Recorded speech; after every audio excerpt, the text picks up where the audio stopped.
On Facebook and Twitter, about 60% of the conversation, we're told, was about Governor Pence. They don't say whether that's positive or negative, but it is a lot of focus on him.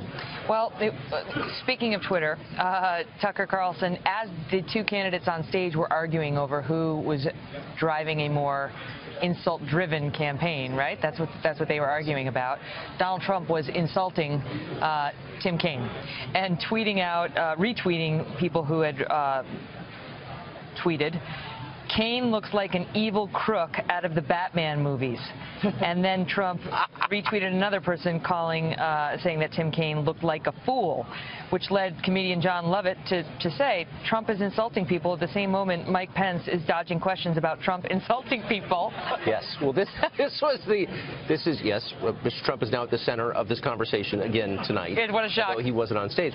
But they were kind of making parallel arguments. So Kaine he made it consistently from beginning to end, the argument that Trump has disqualified himself by the things that he has said. They are so unattractive, so appalling that he can't be president.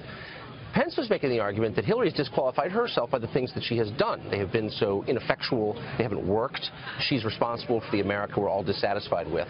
And so it was kind of a stark contrast. I mean, and they each have a case, I think, but they were arguing past one another. I mean, you didn't see Pence say really anything about what Hillary has said, and you didn't see Kaine say anything about what Trump has done. Well, he struck back saying she has called half of our supporters deplorable. Well, that's so right. He for a moment, but mostly, I mean, of course, Trump doesn't hold office, so perhaps that's part of it. But really, this was about turnout, in my view, from beginning to end. You saw Kaine repeating ugly things that Trump has said about aimed at African Americans, Latinos, and unmarried women, and those are the three groups they need to turn out. Dana?